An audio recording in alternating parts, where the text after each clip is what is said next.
even though the Patriots barely have any left, falling to 1-4 on the year, 15-10 loss to the Miami Dolphins, led by Snoop Huntley.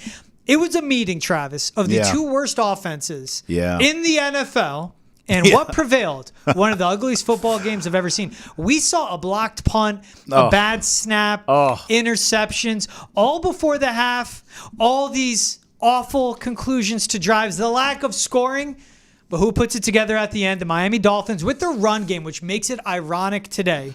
Because the Pats had their best running afternoon in franchise history, T, averaging 7.8 yards per carry total in the game. Come on. Franchise record. They decided to throw the ball with the game in hand. Dolphins walk away with the win, 15-10. Two franchises that were just dying to get a W. The most winnable game of the year that the Patriots have remaining. Yeah. And they lose. Bro, remember the good old days when you had a lead and you would just run the ball down the opponent's face? It's not like the Patriots were down 3 touchdowns in this game and had to throw themselves back in it. Yet and still, with the lead against a putrid offense just like yours, you decide to abandon. Let's call it what it is. Abandon the run. Not commit to it, to abandon the run. Alex Van Pelt should be held accountable for this game, George. 10-3 lead in the third quarter after Joey Slye made field goal. After he missed the prior attempt from 33 yards out, was pushed back on that drive eventually because of the penalties that happened. Nonetheless, Joey Slye needs to make it from 33. Nonetheless, 10-3 lead, and then the Dolphins scored 12 unanswered points to win 15-10. 2 field goals and a touchdown run by Alec Ingold. That's right. The Patriots almost had that laced touchdown completion from Jacoby Brissett to Jalen Polk, but a foot out of bounds. We'll get into all that. Let's bring our guy that's in at Gillette Stadium right now, Keagan Stiefel of Nesson.com. Keegs, man, at least it was good weather today. At least there was something to enjoy the drive down. We all witnessed this. You had to witness it in person. You saw it unfold from the press box at Gillette. Keegs. What stood out to you about this ineptitude of a team that is having awful mental mistakes, a lot of penalties, and really bad play calling, especially in crucial situations? Yeah, I mean, you guys touched on it. It's Alex Van Pelt, and these are the situations where I really wish we could talk to offensive, defensive coordinators after the game, because all the questions I had were for him. You know, at the end of the first half, why are you throwing the ball deep inside your own territory when you have a lead? At the end of the game, when you have a chance to go win it, and you have plenty of time, obviously you're down 15-10, but you have over 2 minutes. You're inside the 20. You can run the football if you want to. He chooses not to. You know, 4 straight incompletions. They turn the ball over. It's decisions like that they can't afford. They're not talented enough to overcome. They're not, they haven't been together long enough to overcome these decisions, and they're really killing them in games like this. I think if you want to put this game on anybody in particular, it's Alex Van Pelt. I've been very disappointed in him the last 2 weeks, just the way he's been calling games. Yeah, same. In an offense that's supposed to be predicated off running the ball too. Right, yeah. Yeah, they've been preaching it for, it's been 8 months now. It's ever since they hired him. He's coming from a system where they ran the ball down to people's throats in Cleveland, and we obviously see what Cleveland's doing right now, where they're trying to throw the ball more and they look like crap. The Patriots are trying to throw the ball even though they probably shouldn't, and they're built to run it, and they look like crap offensively. So, you're preaching one thing and you're doing another. That's a very confusing dynamic, especially when you see that the run game is working. And we'll talk more about, 7.1 yards per carry going into the fourth quarter, and you're throwing the ball more than you're running it. That makes no sense. So the decision-making as a whole from the staff, and I think it falls on Gerard Mayo a little bit for him to, he's got a channel on his mic where he can go talk to Alex and tell him, hey, Alex, run the ball. We're a running football team. We have a lead. Let's run the ball. He obviously didn't do that until late, in the middle of the fourth quarter, I think, is when they actually started to commit to the run, and then it was too late after Miami scored. So bad decision-making all around from the coaching staff. I think for as bad as this team is, the coaching staff was even worse today. Yeah, I'll take it a step further. And you know this about me, Keegs. I've been banging the drum to play Drake May, and at this point, not only with the offensive line, which George always lays out for me, but with the play calling or lack thereof with Alex Van Pelt, I mean, where the hell is the creativity? I don't even want to see the kid who we know can run, can throw. You can be more creative with this offense, but I just don't believe the play calling is going to be there to do that. At least Alex Van Pelt has shown me nothing to suggest that. Let me ask you this. What was the pulse in the building? And here's where I want to go with you, because I had a buddy, and George as well, I had a buddy at the game in the stands, and he sent us a video of him sitting there and the people around him the language and the complaining about, there's high school offenses better than this. I'm watching this game, and I just can't believe Patriots are at home, Tua's out, winnable game, and this is what we get. This is the product, at least offensively. What was the pulse in the building? How was the crowd? I imagine when the Patriots were up, it was happy-go-lucky, but as things started to fall apart there towards the end, what was the crowd? And certainly after the game, what did you sort of pick up from it? Yeah, I would say for an early season game, and George made the joke at the top of the show where it was really nice out today. It was a beautiful day to go out, watch some football. Even in the early portion of the game, it was about 85% full. You could notice that there were seats that were empty. So I think that plays into it a little bit, where there were some people who just decided to not come to this game, or they couldn't sell all the tickets. And then in the press box, outside of the fans who were in the stands, and I keep looking over here because I'm looking at all of the empty seats, and it's not that much different from 2.5 hours ago whenever the game ended. But inside the press box, you could hear at certain points like, what are they doing? What was that decision? And it's the audible groans like, oh, that's ugly football. And at halftime, I went downstairs to grab a drink, and somebody was walking by me, and he goes, I think that's the ugliest half of football I've ever watched. And it's hard to disagree with him. It was that bad early on in the game, and that's when they had the lead, and it just continued to get worse. So it was a rough day at Gillette Stadium for the hometown team. At halftime, there was 98 net yards for the Patriots offense, 15 dropbacks to 8 rush attempts. Yep. 15 dropbacks to 8 rush attempts. I say that again. After Rhamondre Stevenson had his 33-yard touchdown run, 13 of the next 17 play calls were pass plays. You can't live in a 60-40 world, pass to run, especially against the Dolphins, who have been bludgeoned on the ground, especially without a Jalen Phillips. And in a game that was always up to par with your game script. It wasn't 21-10. It wasn't 17-10. It wasn't 14-10. It was 10-3. Run the damn football. Especially when Rhamondre Stevenson finishes with 12 carries for 89 yards and a score. You take away that long run, Keegan, that's still 4.7 yards per rush. Add it back because he earned it, which was a great block by Mike Onwenu out on the boundary after pulling. An awesome downfield block from Kayshon Boutte, which, let me give one credit to Alex Van Pelt. You benched Tyquan Thornton because he was an absolute nothing at receiver, and you gave Tyquan Thornton more burn. Jalen Polk played every offensive snap. And the 5 we saw up front, Vidaria Lowe did not allow a single pressure at left tackle. Michael Jordan was serviceable at left guard. Nick Lever was terrible at center in the pass pro, but got the job done. Mike Onwenu great at right guard, and Demontre Jacobs okay at right tackle. Given what you have, those guys did the job, and you cannot argue what they did in the run game. You did everything right, and Alex Van Pelt, leading up to Sunday with the personnel decisions. You can say he did that right. Monday through Saturday, perfect. Sunday, he dropped the ball, Keegan, and that's what gets me with this one. If you run the ball, minute 12 left, you're in Miami's territory, you have all 3 timeouts, 4 straight pass plays. Run the ball, and maybe you score and break it because that defense wasn't stopping you.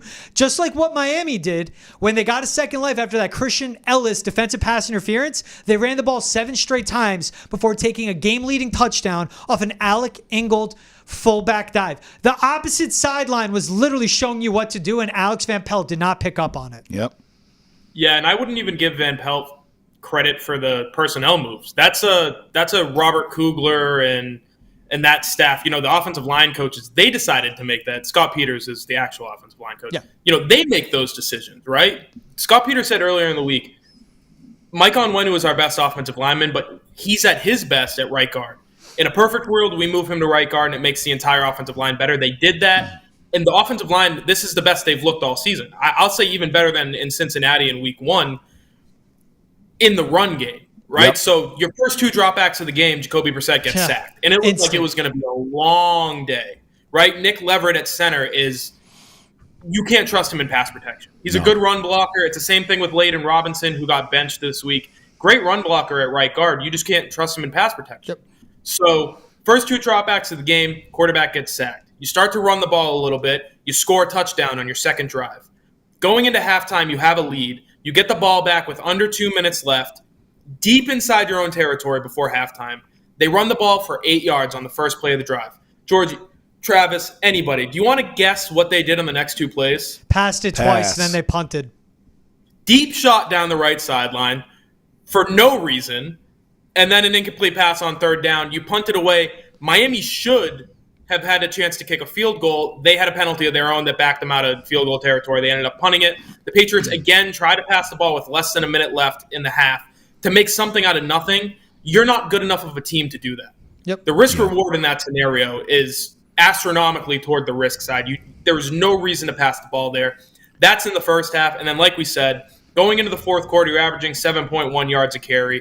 You've only run it 18 times at that point. You've thrown the ball 23 times. You shouldn't ever, the New England Patriots, the 2024 New England Patriots, should never throw the ball more than they run it. Because if they do, it's a losing recipe. We've talked about it time and time again. They've talked about it. They've admitted it. But they're still kind of going in that direction where they want to throw the ball. They want to open things up. That's not how this team was built. So in this game, when they had a chance to win late in the game, they decided to throw the ball. They deserve to lose it there. And we'll talk about the Jalen Polk catch, I assume, because he technically caught the ball, and he got both feet in bounds. He just didn't keep the right foot only in bounds. His heel came down, and he stepped out. Yeah. A brutal, talk about the fans in the crowd, from as happy as I've seen him in the last 2 years to as miserable as I've seen him. It's swings like this that happen when you're playing outside of your structure. And that's what the Patriots continue to do. They're playing outside of their structure, which is a losing recipe for them. Yeah, I mean, we could talk about the catch now. I thought Polk really all year has looked fine to me. And on that catch or non-catch, Keegs, I don't really blame the kid. I mean, he did the best he could. Technically he got the toe in, if you want to give him the toe tap. But by the letter of the land, that's not going to get it done. I just felt like it shouldn't have came down to that. I said this to George on Boston Has Entered the Chat, which you can catch on Nesson's YouTube, Facebook, Twitch, wherever you get your podcast. Make sure you follow us on all your social media accounts as well for all of our best content. But I said to George. Follow Keegan, too. I said, look, and follow Keegs as well. I said, that's where having an anemic offense really kills you, because it shouldn't have came down to that play. Like, if you score one more touchdown, the game's over, bro. And they just couldn't get it done. Your thoughts on the last play that we understand was not a touchdown? Many of us was hoping it was, but it shouldn't have came down to that, Keegs. Yeah, no, you're absolutely right. It shouldn't have come down to that. I think Rhamondre Stevenson took a helmet to the calf. He said after the game, "I'm fine, whatever." Yeah. We had to make sure that it was just like a cramp in the calf. It wasn't anything more serious than that. He left the field, and I think immediately when he walked off the field, they went, "We have to throw it." Oh. Which is incorrect, because Antonio Gibson is averaging more yards per carry than Rhamondre Stevenson is. Right. He's about as good as a second running back as you could ask for on a bad football team. Yes. Like, he's been their most explosive player to this point in the season. He has their longest rush. He has their longest catch. Antonio Gibson is the star of this offense. But, he comes in and you decide you have to throw the ball, and it's 2 straight incompletions. On second down, it's that Jalen Polk catch, non-catch. By the letter of the law, like you said, it's not. He couldn't keep the foot in. I wonder if that's an issue of him not being able to keep the foot in just off of physics, which it kind of looks like it would have been impossible for him to tap the foot and then bring it back up to make sure you count it. Or is that him not knowing the rule? What is that?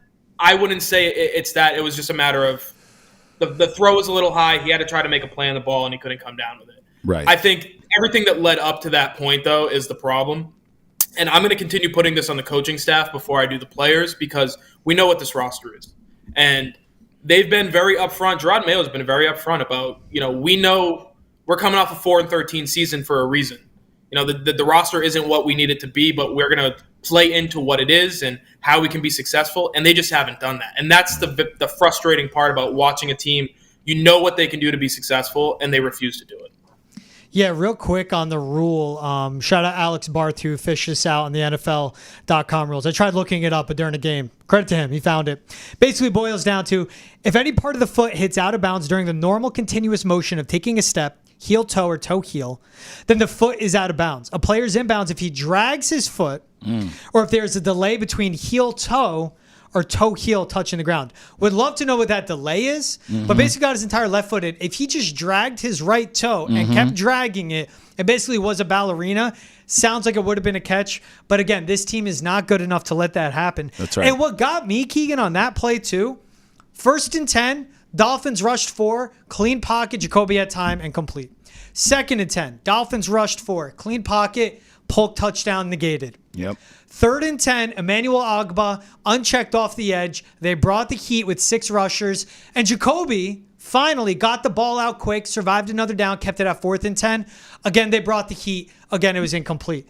You should not run the ball 4 straight times with 3 timeouts in that scenario. Right. But that's why I go back to what you just said of, before we put it on the players, I'm putting this on the coaches. And even if Rhamondre Stevenson leaves the game, you said about Antonio Gibson, JaMychal Hasty is a serviceable 3rd down back too. There's a reason you kept him out of camp over Kevin Harris. And last I checked, he wasn't on the inactives today for this game. So there is just he was a contributor. He helped. Exactly. That's right. And then he's a guy that's good in the run game. He understands the system. He's a fast back. He's a good change of pace. He's quicker than both Rhamondre and Antonio Gibson too. If Rhamondre goes down, when your offensive line is blocking the way it is, and that's the beauty of good offensive line play, you just need 4 yards. You just need 4 yards every carry, and you're going to move forward, and you are literally getting that almost double. And I'm not saying you have to run the ball every time, right? Like, I think that there's a balance that they're not striking. But 1st and 10 from, did you say it was 12-yard line? Let's say it was the 12. 1st and 12, Miami. 1st and 10, Miami's 12. All 3 timeouts. About a minute 13 left in the game at that point. Right. So as you throw an incomplete pass, now is your chance. Let's move a little bit closer. Let's open up the playbook. There's only so much you can do trying to get 12 yards on every single play, because going for a 1st down, that 2-yard window is, a fool's game, I'll say. But your playbook, it dwindles down so much when you need 12 yards on an individual play. And they try to do that 4 straight times instead of I'll take 3 and then I'll take 6, and now we have two options from the 3-yard line to try to get it into the end zone. It's the first decision you make there. It's domino effect where if you decide to throw it on 1st down and then you decide to throw it on 2nd down, all of your options are diminished. You have to do something, and you have to do it. Everybody in the stands know you have to do it. The Dolphins know you have to do it. And that's what happened. Everybody knew what they were doing. And this team, like we've said time and again, when everybody on the planet Earth knows what you're trying to do, you're going to lose. You're not good enough. Yeah. And one more thing just on Jacoby Brissett. After the game, he said, we're not good enough to play behind the sticks. 12 penalties for 105 yards. Yep. You'll never win a game like that. Yes. If you're the New England Patriots. And Jacoby Brissett admitted it after the game. Especially when Hunter Henry, illegal formation, false start. That's your captain. That's a veteran. Killed you. That is a leader. And he knew it was on him. You can't have those mental mistakes. Killed you. This is what coaching allows. It drove me nuts seeing that, especially from Hunter Henry. Keegs, let me ask you this about Jacoby Brissett. All 3 of us agree this was the best of the offensive line protected him. He went 18 of 34, $160. No interceptions, no touchdowns either. Just, I'd rather take a nap. Like, how long, Keegs? How much longer do we have to see this guy? Like, talk to me. This is just your opinion. How much longer do we have to watch Jacoby Brissett? I'm not blaming him for all the world problems, but, like, how much longer do we have to watch this play out, man? We're going to Drake at some damn point. Yeah, I think it fully depends on how the offensive line looks. And I think they looked better today than they have in the past. Still not good enough. Not for me. If I'm Elliott Wolf and Gerard Mayo, that offensive line is not good enough for me to put out the future of the franchise and say, just try not to get hurt. And I actually wrote earlier this week, we've been doing bold predictions heading into every game, and I thought maybe this is the week for a Drake May package. And I'm not talking, give him a series or give him a half or a quarter or we're swapping possessions. I just thought he's more athletic than Jacoby Brissett. This offensive line, they very clearly designed this particular unit to run the ball, which is weird because they didn't run the ball. But in my head, they designed it to run the ball. So RPO stuff, let him get downhill and try to run with it a little bit. Because when he's the runner, he can decide whether or not he wants to slide. He can avoid the hits. When you're in the pocket, that's when things get iffy. So I thought maybe that they would implement that this week. Did they try doing that moving forward? Do you try to ease him in instead of just handing him the reins and telling him you're the starter? I think that might be the way they do it. But looking at the schedule, looking at who they're playing, next week against Houston, then they're going to London, then they come back and they play New York. I want no business of that if I'm the Patriots. So you're looking at another month, if not another 2 months. Yep. So start making plans on Sundays, Trav. I don't know what to tell you. Take the kids apple picking. Nope, we host Foxboro Rush, Keegan. We bring on Keagan Stiefel. We host Foxboro Rush. Forget them apples. Forget them kids. And this is a Jets defense that just made Sam Darnold look silly and look lost. Sam Darnold with Justin Jefferson and Kevin O'Connell. That is a huge upgrade of Jalen Polk and Alex Van Pelt. Keegan, real quick before we let you go, anything stand out to you heard post-game, whether it was Gerard Mayo or Jacoby Brissett at the podium or talking to the players in the locker room that did stick out to you as significant with this team in any way? Yeah, a couple things. Nick Leverett took full responsibility for being as bad as he was. And you hate to pile on a guy, but 8 quarterback hits from your center just isn't going to cut it. And they don't have a ton of options, but they do have an option in Brian Hudson, who's on the practice squad. Do they want to bring him up and give him a shot? And obviously it's not a great option, but it might be better than Leverett. He might be better off playing guard than center. So I thought a lot of respect for him just being like, I wasn't good, and I shoulder responsibility. Rhamondre Stevenson said he's fine. He came off the field. He ended up coming back into the game for a couple snaps, but that looks scary at the end of the game when he can barely walk off the field. Cramping the calf will do that to you, but we could have thought it was a knee or an ankle, which is much worse. Jacoby Brissett saying, we're not good enough to play the way that we've been playing, I think is a message from a captain that's going to – a lot of people are going to hear that in the building moving forward, and I think that'll be better for the team. Yeah. Overall, it's very frustrating locker room, right? Frustrated locker room. No one in there was happy, but I think that they see – this season for what it is, and it's a tryout for next year, and it's a just continue to try to get better and bring everything along for these guys of the future, the Drake Mays and the Jalen Polks of the world. We shall see. All right, Keagan Stiefel of NESN.com. Make sure to throw him a follow on social media. Keegs, appreciate you hopping on. Next time, I guess, turn the lights on, but you're probably in a janitor's closet looking for a better play caller for the Patriots offense. That's my guess. So this is in one of the seats for people who you can see look at that glass. That's good stuff right there. This is for the people who make more money than I do. I don't know how to work the lights in here. There's that one ugly one that way. That's your spotlight to your right. Yeah, maybe I'll go sit over there next time. We'll figure it out. I'm just looking for rooms to talk to my pals. That's all. Hey, as we try to see this Patriots offense improve week to week, I know you'll improve with the lighting on your shot. We just want people to see that beautiful mustache, my man. That's all it is. I'm growing the beard out. Mark Herzlich will not be happy, but we'll talk about that later. Revisit in November, especially when Drake May might be starting by then. Movember for Drake May. That's what we'll do. Mustaches for May. All right, we got it working in thought. Keagan Stiefel, thanks, man. Appreciate you. Check out NESN.com to get everything that he's writing, cooking up right now over at Gillette. Trav, let's get into it. Studs and duds. Let's start with the studs. Let's start with the studs because we'll take our time on the duds. I'll go first real quick. Stud to me is Christian Gonzalez today. Yeah. Yep. Now, Tyreek Hill was getting open a ton, finished with actually a good day for given what he was working with at quarterback.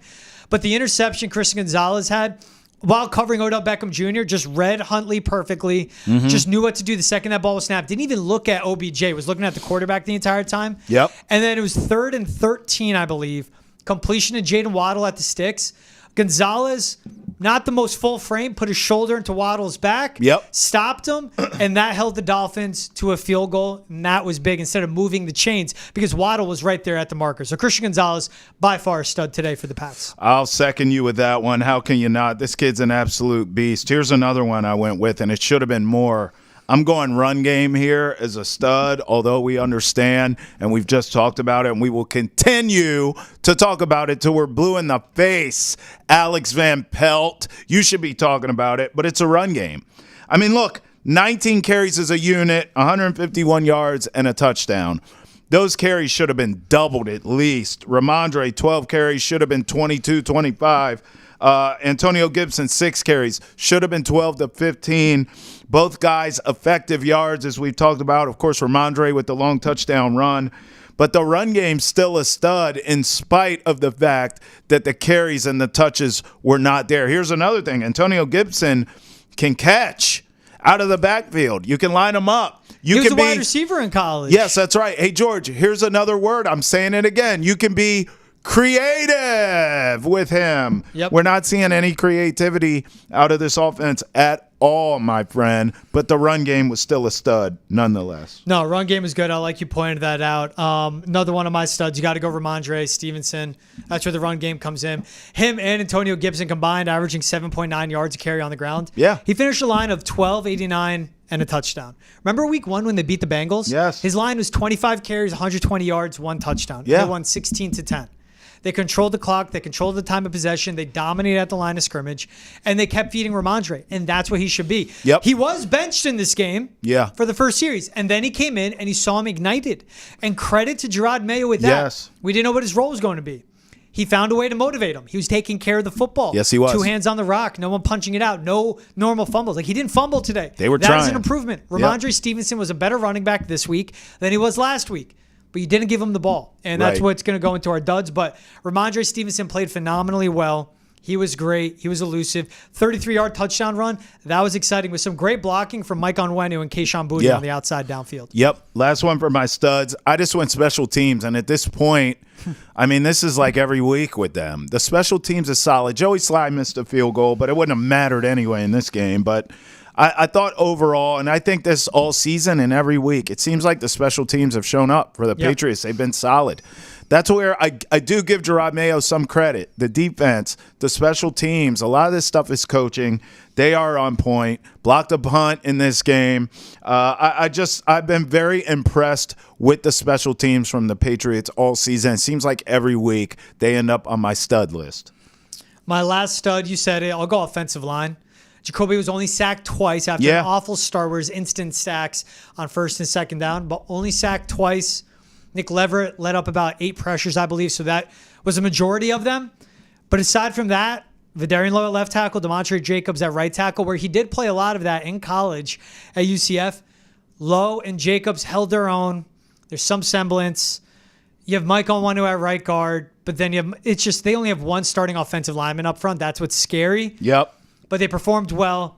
But again, against a depleted, banged up, bad Dolphins defensive line. Next week is a true test of can they hold their own against one of the best pass rushes in the NFL. Yeah, well, listen, for duds, I'm just going to piggyback off what you said. They did play better, the offensive line, but it still wasn't good enough. They are a dud for me. Think about this. Think about what you just said. This is the best the offensive line has played this season, and it still wasn't good enough. Nope. They're not good enough. Personnel-wise, nothing. And even at their best, they still lose a game. They still didn't have enough time for Jacoby Brissett. Not that it matters with him anyways. I'm over the Jacoby Brissett movie, too. I've seen the ending. I hate it. Okay, but whatever. Duds, offensive line, even at their best. That's my quote. Even at their best, they're still not good enough. End quote. My first dud has to be my number one, and it is all over this. It's play calling, and it's Alex Van Pelt. Yep. After the Rhamondre Stevenson touchdown run, 13 of the next 17 plays were passes. There was a 60-40 split, 60% of their play calls being pass plays in the first half alone. We go to that 1st and 10, minute 15 left. You're on the Miami 13. You throw the ball 4 straight times, and it's a turnover on downs. You get the ball back, but all your timeouts are gone because you have to get the ball back. You need to run the ball there. At least get yourself a fresh set of downs. And it could have been 1st and 10, in theory. It could have been, or 1st and goal from the Miami 3 with 1 timeout. Who knows how much clock left? Even I go back, it was a 3rd and 4. Big completion of Boutte. Next 3 plays, run, pass. You stall Miami's 20. 0-2 in the red zone, getting cute, not finishing drives, missing a field goal. And even first drive of the 4th quarter, Jacoby Brissett had a good play. Off-platform throw, 3rd and 4. Like a nifty jump pass to Pop Douglas. Gibson with a 24-yard run to the left side.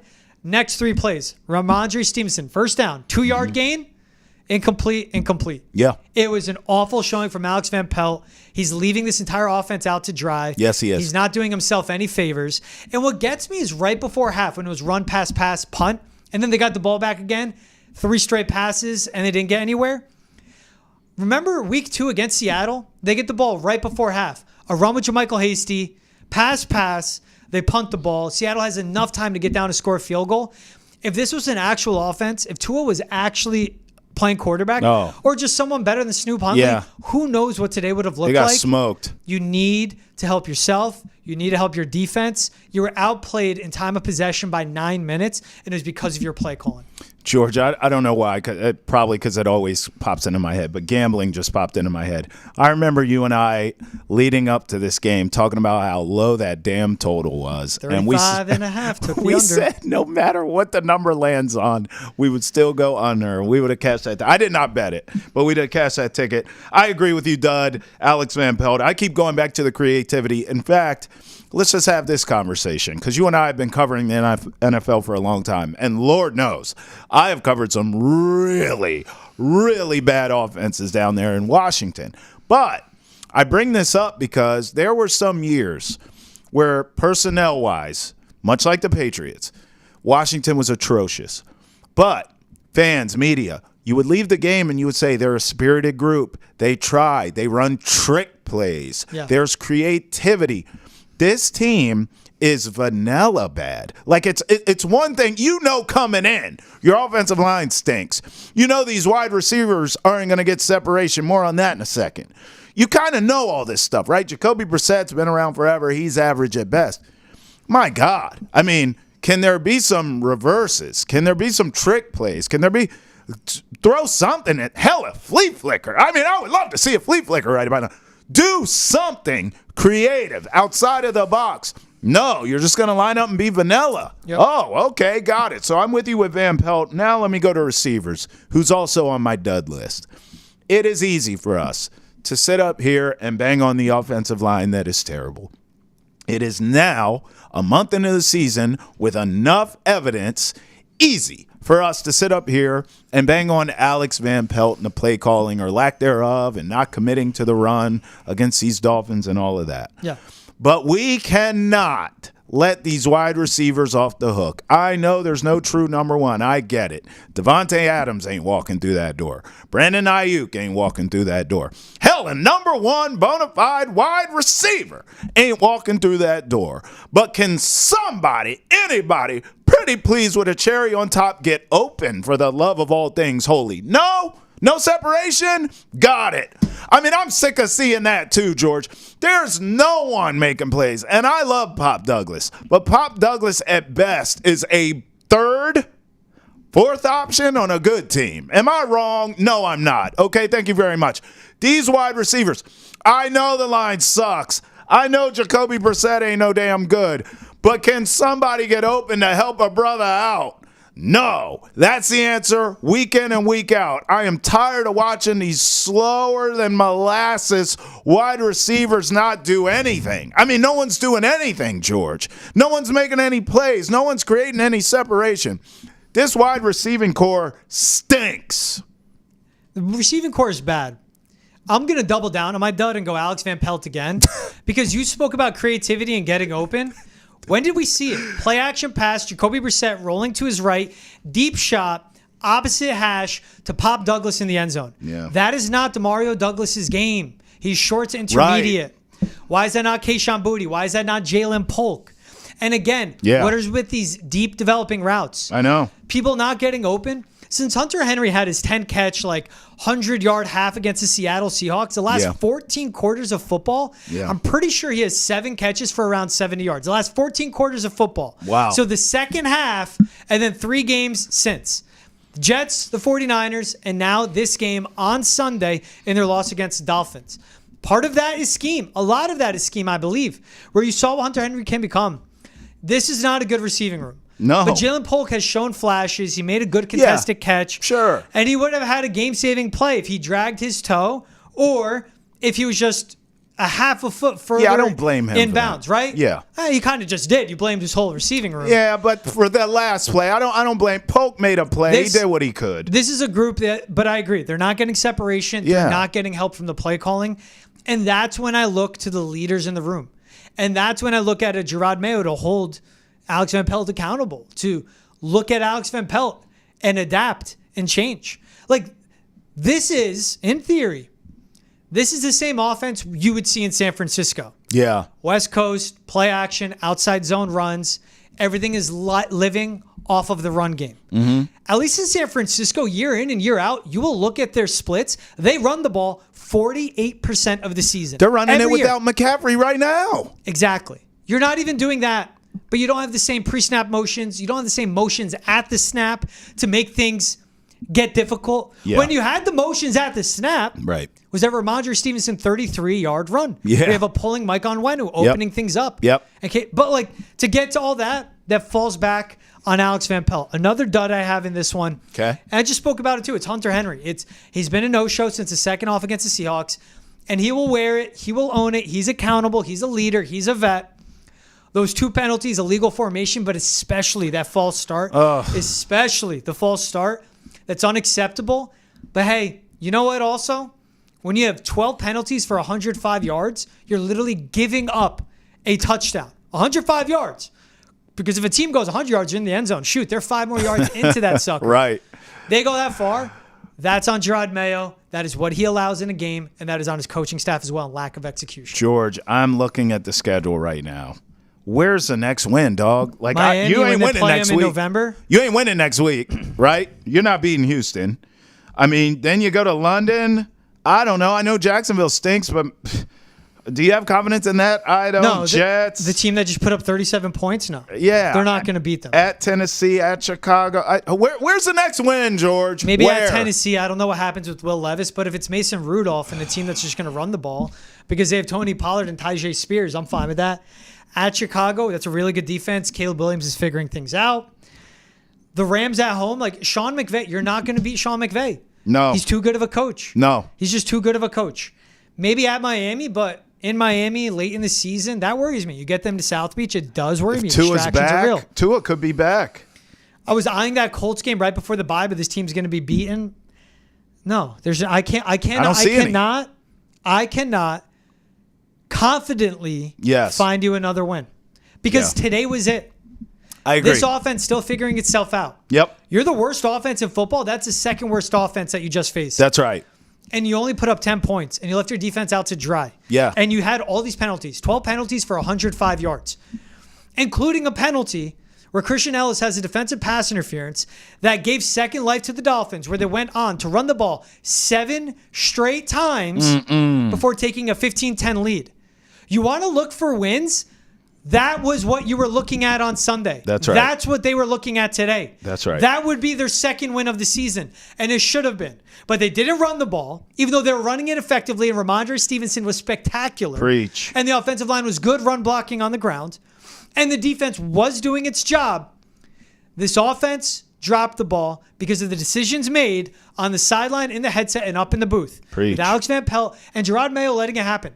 Good coaching is halftime adjustments. Such a cliche, so old school to say. It's true. You go to him. Yep. Why did we stop running the ball after Rhamondre Stevenson scored? Yep. 13 of the next 17 plays were pass plays. I'm repeating myself to just drive home how insane that is when you were so effective on the ground with 2 good backs. Rhamondre Stevenson and Antonio Gibson moving forward should not walk off the field without combining for 40 carries. Should not walk off the field without combining for 40 effing carries. Absolutely. And 110 yards minimum. Yeah. But they did that today because the coaches failed the Patriots. We'd own that. Bro, no one would say if the Patriots lose this game and you run the ball all that time, no one after that game would say, you should have dropped back and threw it with Jacoby more. No one would say that. But when you lose a game and you didn't commit to the run when you were running the ball effectively, now we're on your arse, Alex Van Pelt, because it's just inexcusable. I need to look at and go back and watch, and I'm interested when PFF does a good job logging and grading. Yeah. How many were play action too? Because when he did play action, it kind of worked. That's your best friend right now for this team, and you're just not doing it. Not doing it. All right, let's get to our Week 5 overreact. You all done with your duds? Yeah, I'm done. Okay, me too. Let's get to our Week 5 overreactions. Let's start at 1-4 Bengals. Losing 41-38 in overtime. Joe Burrow. Great game. 5 touchdown passes. 2 Great to game. Jamar Chase, who went off. They lose. They're now 1-4 in the AFC North. Yeah. Are the Bengals done? Do they not make the playoffs? They're done. Their season's over. This was a must-win game. They played like it. They were playing like they knew their season rested on this game. But, in the end, too much Lamar magic, and the Bengals just couldn't get it done. Their season is over. As great as Joe Burrow is, as great as Jamar Chase is, 1-4, not only in that division, as you mentioned, but in the AF bleeping C, you are cooked. Done. Their last 2 losses, they let up 38-plus points. Yeah. 38 against Commanders, 41 today against Ravens. Derrick Henry ran all over them. They missed Jesse Bates going back to last season. Yeah. This season, they missed DJ Reader. They can't stop anyone on the inside. They can't win. And it's killing your biggest strength, which is Trey Hendrickson and Sam Hubbard. Mm-hmm. It is ruining them. Even when they play the Giants will run the ball. They'll live with it. And they have Malik Neighbors if he's back 100%. Yep. Cleveland will run the ball. Philly. Vegas will run the ball. Baltimore, it's just, they're done. I agree. They're done. And in this conference and in this division, Sunday started with the London game, which I loved. I made breakfast fajitas. Hey. Leftover fajitas from Mexico, Lindo, and Melrose. Shout out to them. Nice. A little bit of eggs in there. All right. And I watched Aaron Rodgers throw up all over himself. Yeah, he did. 2 interceptions in the first half, a 3rd interception that decided the game. Yeah. Do you think Aaron Rodgers is a problem with this Jets offense? Overreaction or not? That's an overreaction to say he is the problem. He's a problem. Yep. I think the offensive line is a much bigger problem. They're not in New England Patriotville by any stretch, but it ain't good. I mean, he has no time at all. He's cussing people out. He's an old man. You see it with how he plays. He looks old, okay? That guy needs time, and he's not getting it. Their offensive line stinks. They're talking about Devontae Adams there, and they very, very well may get him, but it won't matter because you can't protect Rodgers. They didn't run the ball effectively either. Credit to the Vikings, but some of that is the Jets' offensive line. That's their biggest problem. Yeah, it's Nathaniel Hackett's the issue. I mean, the fact you even still have him in the building and you have Rodgers trying to run the offense from the field. First interception, that was great scheme and execution by Brian Flores. Second was bad. Third was awful too. Yeah. Jaguars won 37-34 over the Colts. Did Doug Peterson just save his job? Not no, but hell no. I think he's going to get fired. Listen, so what? You won that game. Congratulations. Guess what? Trevor Lawrence, in his best game of the season, still was turning the ball over too much. Now they go international game as well, and they play Chicago. They're going to lose that game. I think Doug Peterson could get fired in season here because this is not going well. They had expectations there. They paid all the money in the world to Trevor Lawrence. No, I don't think he saved his job with one win at all. Wait, the Jaguars have back-to-back international games? I'm just finding this out. Well, it wasn't back-to-back against the Colts. No, because they have London. They're against Chicago and London. Then they play the Patriots. Then the Patriots, you're saying, the next 2 games. I mean, that's London's team. That's insane. It's their team. It's a home game. And their owner made his billions off building bumpers in the UK, too. That's funny, back-to-back. Yeah, it's a home game. He bought time. He didn't save his job. He bought time. You got one win. He bought time. Maybe you beat the Bears, but I don't think so. They'll come out of the stretch winning 2 of 3 because they'll beat the Patriots in London. Yes. But then when you have Green Bay, Eagles, Minnesota, Detroit. Yeah.